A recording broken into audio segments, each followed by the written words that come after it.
तो जी हेलो दोस्तों, कैसे हैं आप? आशा करती हूँ आप बहुत ही अच्छे होंगे जी। तो जी रसोई का खाना बनाने के बाद देखिए जी मैंने कर ली तैयारी माता को भोग लगाने की। तो जी जैसे हमारे यहाँ दिया बत्ती होती है जी, होम अंगारी पे होम उठाते हैं जी, और जो भोग का सामान होता है वो माता को भोग ऐसे ही लगाते हैं जी। तो यहाँ पे मैं भोग लगा रही थी जी माता को। उसके बाद मेरा बेटा मेरे पास में ही खड़ा हुआ, हम पूजा कर रहे थे जी देखिए। और इस तरह से जो भी मैंने ये खाना तैयार करा जी माता के भोग में, वो हमने सब यहीं चढ़ाया माता को यहाँ पे। और ये देखिए जिसे इतनी पूजा पाठ करनी नहीं आती है, कौन सी उंगली से कैसे कैसे कर रहा। तो ये है कि धीरे धीरे सीख जाएगा जी, जैसे इसने अभी कुछ देखा नहीं जी पूजा पाठ के बारे में।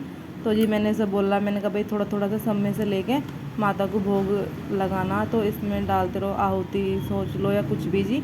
तो इसमें सब जितना भी हमने खाना भोग के लिए बनाया जी, हम सब उसमें से थोड़ा थोड़ा माता को भोग लगा देंगे जी। और उसके बाद में जो ये खाना होगा जी, जो हम कंचक यानी कन्याएं बिठावेंगे, तो थोड़ा थोड़ा सा खाना उनको सबको दे देंगे जी। तो मैंने इसके हाथ में दिया, मैंने कहा ऐसे डाल दे भाई, ऐसा ठीक रहेगा। उसके बाद जी मेरी पूजा पाठ हो गई थी जी सारी ख़त्म। अच्छे से माता से मैंने मांगी जी क्षमा। अगर इन नवरात्रों में मेरे से कोई गलती हुई होगी जी, मुझे करे माता रानी क्षमा। क्योंकि देखो जी रेंट के घर में जितना होता है इतना ही कर लेते हैं, क्योंकि अपना घर हो तो अपने घर में अच्छी तरह से बहुत ही श्रद्धापूर्वक हम कर सकते हैं काम। तो जितना मुझसे हुआ मैंने इतना कर लिया जी। उसके बाद अब देखिए जी, अब मैं थोड़ा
तो जी देखिए सारी कन्याओं को मैंने दे दिया जी प्रसाद, और प्रसाद देने के बाद में देखिए जी मैं इनके पैर छू लूँगी जी सबके। और कुछ कन्याएं हमारी शरारती है जो कि उठ के उठ बस इन्हें ये है कि जी काफ़ी सारे घर जीमना होता है, तो सारी कन्याएं ऐसी होती है कि बैठनी बैठानी भारी हो जाती हैं कि भाई बैठ जाओ भी आराम से खा लो। तो जी मैं इन्हें दक्षिणा भी दे रही थी और इन्हें इनके पैर भी छू रही थी जी।